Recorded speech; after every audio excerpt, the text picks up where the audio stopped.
Tonight on KQED Newsroom, an election special on the race to become California's next fiscal watchdog.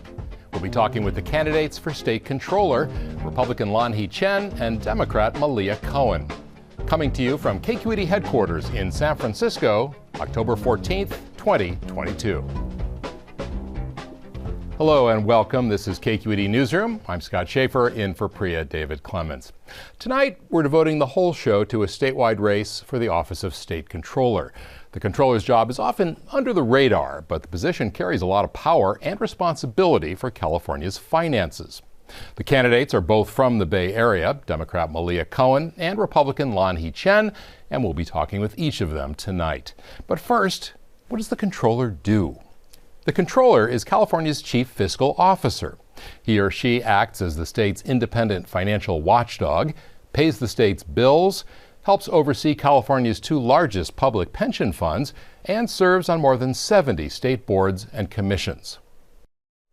We'll start tonight with candidate Malia Cohen. She's a Democrat who got her start in public office as a member of the San Francisco Board of Supervisors, where she served for 8 years representing Bayview, Hunters Point, Potrero Hill, and other neighborhoods on the city's east side. She currently chairs the State Board of Equalization, an obscure but powerful office that deals with issues related to property taxes and other financial matters. Cohen finished second to Lanhee Chen in the June primary, and she joins us now to talk about her vision for the controller's office. Malia Cohen, welcome. Thank you.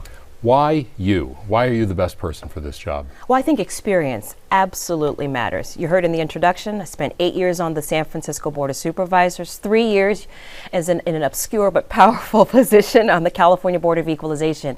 That is an $85 billion property tax operation. And as chair of the Board of Equalization, I sit on the Franchise Tax Board. The controller sits on the Franchise Tax Board, as well as sitting on the State Board of Equalization. So I use this as an example in the backdrop to just highlight that the nexus makes sense. There's portions of the job that I'm doing now that I will continue to do. So what matters is experience and being able to stand and be tested. So what would you do with that experience in this position? Because the controller is independent, yes, and you have audit authority, you have all kinds of power. How would you use it? What would your priorities be? 3 priorities. It would be accountability, accessibility, and transparency. So when we're talking about accessibility, I want to make sure that the information that is communicated, that is created, that the audits are being produced, and they're accessible for everyday Californians. Isn't that the case now? No, it's not the case right now. As a matter of fact, everything is conducted in English. There isn't a translate button on the website. So when I'm talking about access, I'm talking about language access. When I talk about accountability, the state central accounting system needs to be uniform. All departments should be able to pull reports and be able to understand. As chair of the Board of Equalization, I am not able to pull a report to understand where exactly my department's spending is going, because that fiscal accounting system that I know you know about is inefficient. What would your priorities be for audits? Because that is one of the big powers that the controller has. Sure. So, we're coming out of this pandemic, and I think at the forefront of people's mind are 2 areas of affordable housing, homelessness, and this gas tax. Bottom line, Californians want to know where their tax dollars are being spent and how they're being spent. The controller's position is a watchdog position, not a lapdog position. I like that.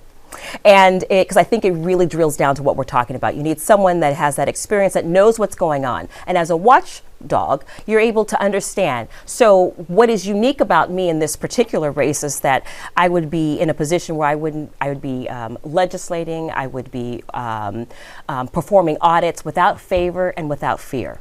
You are a Democrat. I am. And you worked on the Democratic Central Committee and are well known to everybody from Gavin Newsom on down from your time here in San Francisco.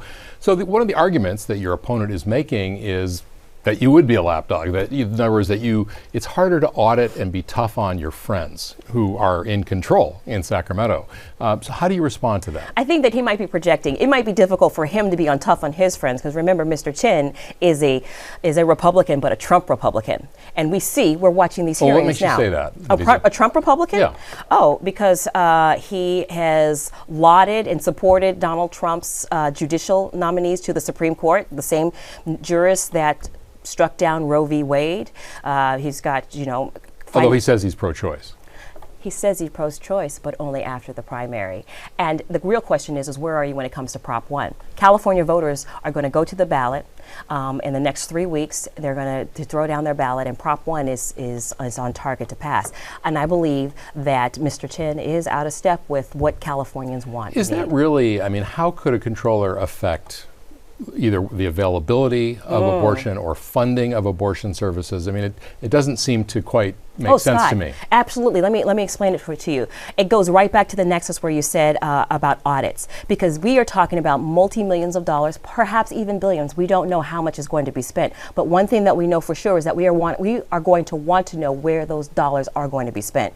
So whether we're talking about housing, whether we're talking about the gas tax, whether we're talking about reproductive rights and education, these are still tax dollars that are going to be dispersed, and the Comptroller's office is the one that disperses this money.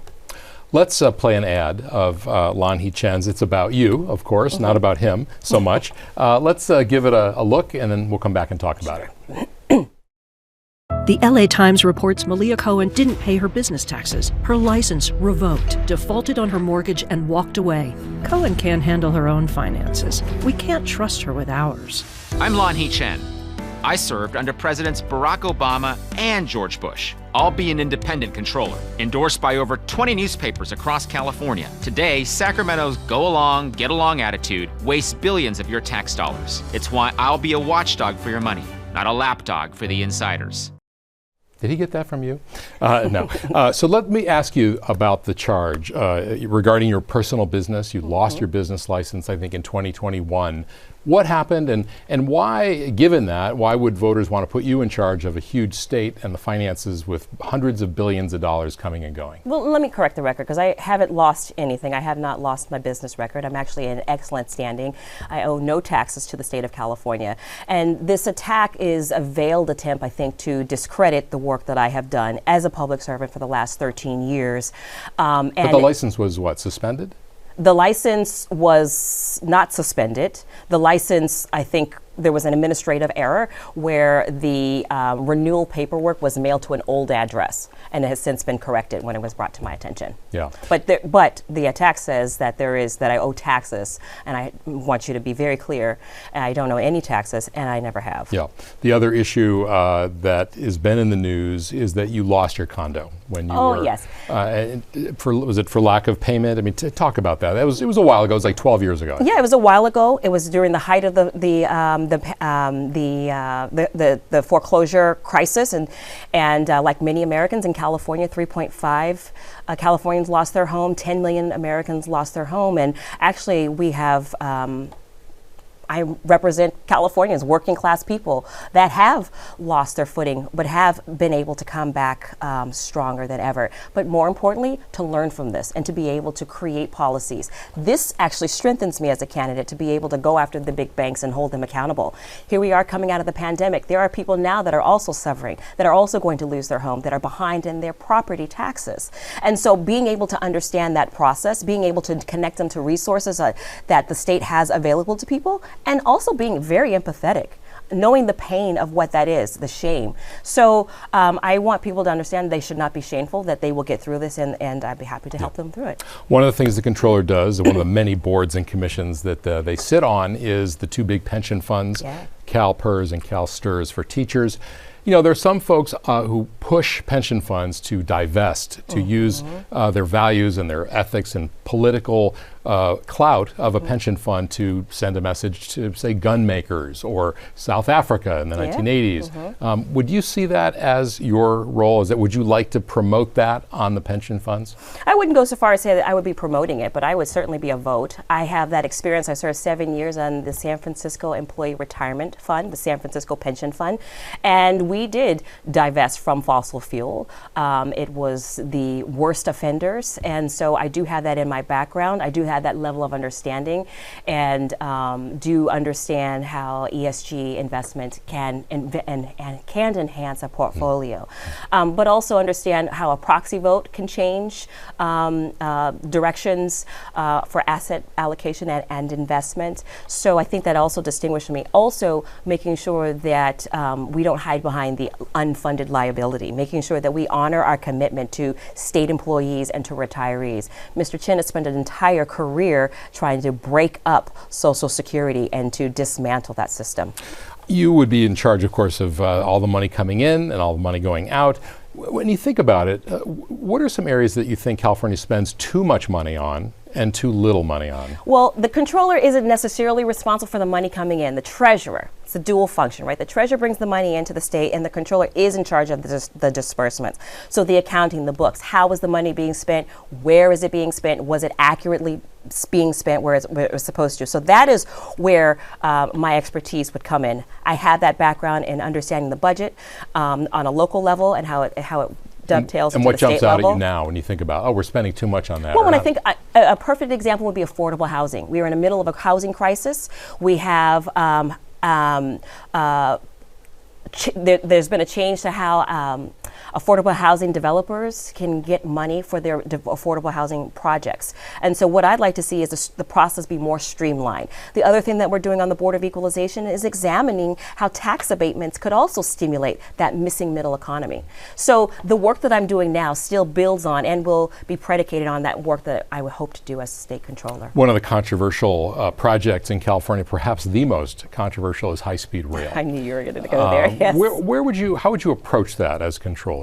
Well, you know, as a controller, you would come in just reviewing past audits, seeing what the audits have found, if there were solutions that were proposed. That would be the first place that I would come in as a controller. Are you concerned that perhaps it's out of control, the spending and the budget? I'm concerned anytime there's a tax dollar being spent, if it's being spent out of control or out of budget. So this is not to color my opinion of the high-speed rail. I think it's an important policy initiative that does need to go forward. But it is important that we have accurate accounting business practices in place so that we can report back to taxpayers so they know where their dollars are going. Yeah, well, speaking of which, the EDD, the Employment Development Department, big debacle, hundreds of billions. I'm sorry, tens of billions of dollars being, went to fraudsters apparently. The auditor who reports to the legislature complained about that 10 years ago, that system was broken and nothing was really done. How would you get the attention of the legislature and the governor in a situation in the way that the auditor did not? Well, fortunately, the auditor it's not a person does not run. They're appointed by the legislature and confirmed, and that's so they work at the behest of the legislature. So the auditor role is different than controller. Controller, you're duly elected.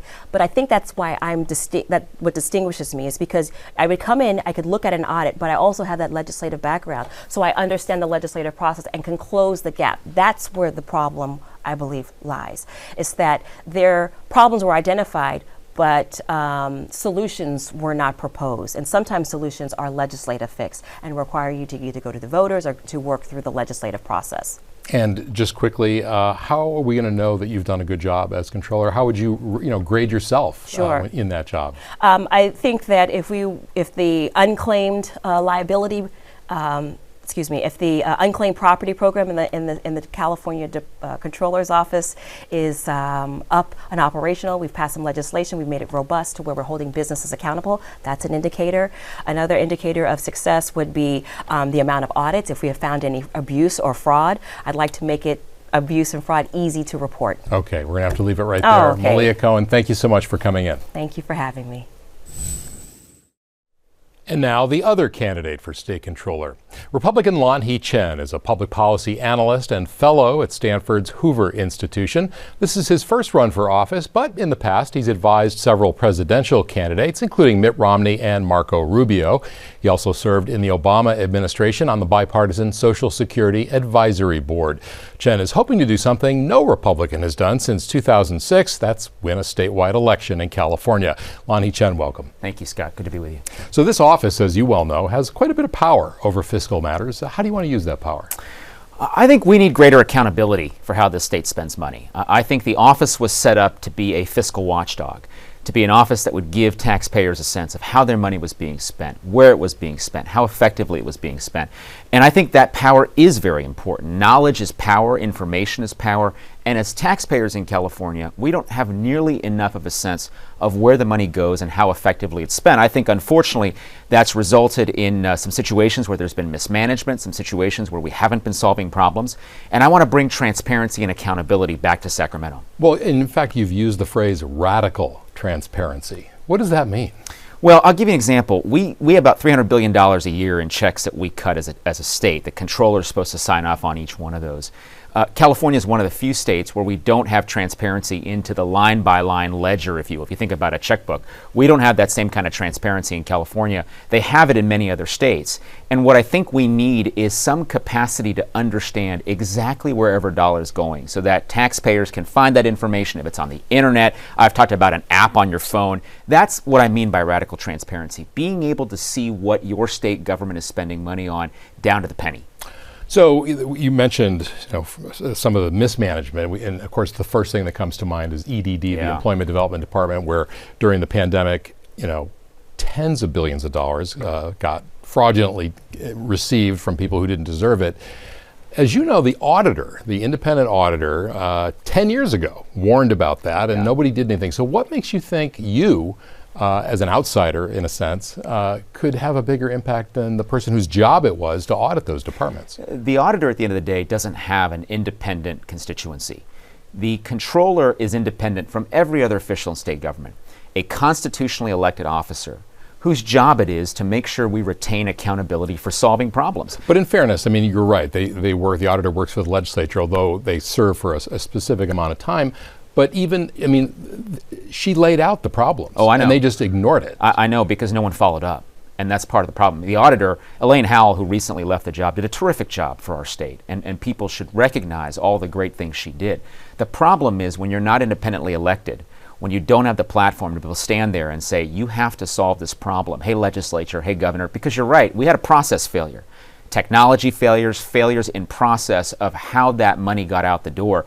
And when nobody's paying attention, when nobody is willing to hold the insiders and the politicians accountable, that's what happens. You end up with $20 to $30 billion worth of fraud. And here's the thing, Scott, it doesn't have to happen again, but it could if those things don't get fixed. And so it has to be a priority of the next controller to make sure we fix that EDD program once and for all. So you're a Republican, the next governor, likely to be Gavin Newsom, a Democrat. The last time we had a governor and a controller of different parties was when Pete Wilson was governor, Gray Davis was the controller, and they were at loggerheads all the time, fighting over things like IOUs and whether to pay bills. Is that what would happen if you became controller? I think the most important thing for people to understand is that the controller should not seek out conflict, but the controller's job is to make sure, as I said earlier, there is an independent force in government looking out for what's happening. There will be times when I'll work very well together with the legislature and with the governor and others when we're trying to move in the same direction. But where there are situations where we see the governor or the legislature standing in the way of the kind of transparency we've talked about, then we're going to have conflict, and we shouldn't shy away from that, because that balance that we need in our political system, we have a system of checks and balances here in California and in the United States, and that system was put in place intentionally to create some tension in our political system. When there's no tension, there's nobody asking tough questions. There aren't results driven. And so that's why we do need to have a little bit more balance in our system, and that's what I would bring if I'm elected. So the controller, you have a lot of independence and a lot of agencies and programs you could audit. What comes to mind, like top of mind? Like what are the top three or whatever things that you want to focus on? I think we've got to start at the top of the budget and work down. I think we have to be systematic about the approach. Not let politics get in the way and say, where are we spending our money? Where is there also risk? Well, the biggest chunk goes to education. There's no question we have to look at education. And public education in particular in this state is an area where the controller can look, for example, down to the local school district level, because the controller has the ability to audit state flows of funds, including to local governments and local entities. I think one of the challenges we have is that during the pandemic, a massive amount of federal money came into the state, about $60 billion for public education. And I think there's a big question question mark about where that money was spent. Did it help our teachers? Did it pay them more? Did our kids get access to safer classrooms with filtration to deal with the COVID challenge? Do they have the technology they need to succeed and to grow? These are the kinds of questions we need to get answers to. And in too many cases, school districts have not disclosed that information. There's a sense that many school districts are not providing required information about pay and benefits for administrators. In fact, one report I read said that 76% of districts haven't done that. Those are the priorities the controller needs to focus on. Beyond healthcare, by the way, healthcare, education, healthcare, those are two big priorities. And then obviously you've got other programs, corrections, IHSS, which is the in-home supportive services program. You can go down the list and really just take a look and say, where are we spending money? How do we deal with this? You mentioned healthcare, so let's play an ad. We did this for your opponent, Malia Cohen. We played your ad. Let's play one of her ads for you, and then we'll get your reaction. Mm-hmm. As a healthcare provider, I'm voting Malia Cohen for controller. The controller oversees funding for reproductive health organizations like Planned Parenthood. Republicans like Lanhee Chen put abortion at risk, even in California.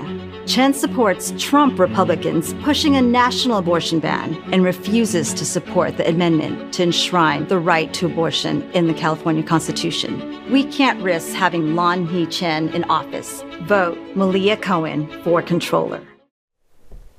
Reaction. Never once in the ad does she state my position on abortion, which is that I'm pro-choice. And I've said clearly as controller, I would have neither the power nor the inclination to restrict access to any reproductive services. In fact, I'm a supporter of reproductive rights.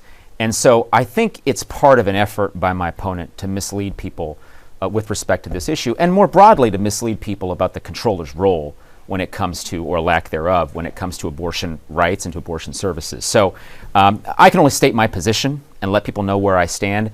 It's unfortunate that my opponent chooses to lie about my position, but that's her prerogative, and she can run the ads she wants, and we'll run the ads we're going to run. Proposition 1 on the state ballot would enshrine abortion and reproductive rights into the state constitution. Support or oppose? I support enshrining current law into the Constitution when it comes to reproductive services and Prop reproductive 1, rights. yes or no? Prop 1, I have concerns about the way it's been drafted. I've heard from both supporters and opponents of abortion rights that it could cause further litigation down the road, and so I'm concerned about it. By the way, we've got 7 propositions we've got to vote on this fall, Scott, and we take a look at all those, and Prop 1 is one of those that I'm evaluating. Yeah, so some people are going to hear that and think, oh, you know, he's not saying how he will vote on that. I understand the concerns you have are legitimate. Yeah. You're not the only one. Yeah. But, you know, how do you reassure women who are very concerned, and others, about this issue, they can trust you in this job? It's an incredibly important issue, and no one should try and detract from the importance of the issue and the significance of it. And what's happening at the national level is problematic. The efforts to restrict rights to abortion rights and access to reproductive services is concerning. I can only state my position, and my position is that I'm pro-choice. I hold, and I have held since day one of this campaign, that I believe the controller, first of all, does not have the ability to alter spending in this area. The notion that the controller can go in and cut spending willy-nilly is ridiculous. The controller can't do that. So the access to abortion rights, the access to those services is something I believe in, and I'm going to stand for as controller. What about auditing, say, the $200 million that's in the budget right now for abortion services? Is that something you might look at? We should not be singling out any specific service line or any specific area for an audit. Healthcare in general in the state, the Medi-Cal program, does need to be looked at. It's been over 20 years since we've had a comprehensive look at a program that has grown by 40% since the Affordable Care Act was passed in 2010. So I think healthcare is an area that we need to take a look at broadly. But the notion of targeting specific services, absolutely not. What about high-speed rail? Well, voters passed it a while ago. It's like gone up like what, 5 times or so in cost, and who knows when it'll be finished. Yeah. But it's being built. What would you do? Well, it's being built, but it's over budget and it's not on time, and the capacity of what we're building is a lot smaller than what we had intended. So high-speed rail is certainly an area the controller should take a look at. There have been concerning reports about contractors being paid for services that have not been rendered. There are concerning things regarding the entire building process, how much we're actually going to get out of this. What are taxpayers getting for the hundreds of billions of dollars that are going into this? The controller has the ability to look at high-speed rail and take a hard examination of what kind of results we're getting, and if the project should continue, make recommendations one way or the other. You would have a role overseeing the pension funds, CalPERS, CalSTRS for the teachers.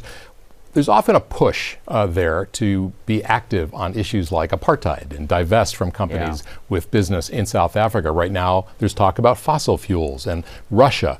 What would your position be in general? Yeah, let's back up for a minute. The role of the controller on those boards is to make sure that they are a fiduciary of taxpayer money. And my belief is fundamentally those funds need to be returning maximum amounts on their invested capital for taxpayers. Because at the end of the day, we have made massive promises and we have obligations to state employees and retirees. We should keep those obligations. But it's going to be hard for us to do that if these funds are not focused like a laser on making sure they're returned maximum amount for the taxpayers. So take out all these other issues, the ethical issues. I just believe that we have to evaluate things on a case-by-case basis. But as a general matter, my philosophy is let's return what the taxpayers deserve and make sure that we actually get these benefits paid. Speaking of returns to taxpayers, $12 billion in rebates are going out. There was a big surplus in the budget. Would you have supported that? It's being targeted to middle and lower income folks as a way to offset costs for gas and other things. Yeah, I think it's important to give relief to people, but I think that relief needs to be permanent, and I think it needs to be structural relief. The problem with these one-time sugar highs is that they don't address the longer-term challenge we have in California. Affordability, cost of living, the cost of gas, $2 more per gallon in California than in neighboring states. We have to address the structural challenges, and that includes the pension issues we discussed earlier, but it includes an effort to make sure if we're going to spend money, and it's great that we had a surplus. We won't have one in a couple years, by the way. Let's make sure we're prepared for downtimes. Let's make sure that we're building infrastructure, that we're preparing for the future. And if we're going to make changes to the economy and to the tax code, for example, let's make sure those changes are here to last, to help middle and lower income families in California, help them to make it work, help them to stay here. All right, a few more weeks to make a decision on this race. Lanhee Chen, candidate for state controller. Thanks you so for the much. opportunity, Scott. And for more election coverage, join me for a debate between the candidates for the state's top job. On Sunday, October 23rd, Marisa Lagos and I will moderate the one and only debate between the candidates for governor. You'll find it right here on KQED 9. From KQED headquarters, Democratic Governor Gavin Newsom and Republican State Senator Brian Daly go face-to-face in their only gubernatorial debate before the November 8th election. Sunday evening at 6 on KQED 9. That's going to be Sunday, October 23rd. And that's the end of our show for tonight. You can find KQED Newsroom online or on Twitter, or email us at knr@kqed.org. And you can reach me on social media at Scott Schaefer. Thanks so much for joining us. We'll see you right back here next Friday night. Have a great weekend.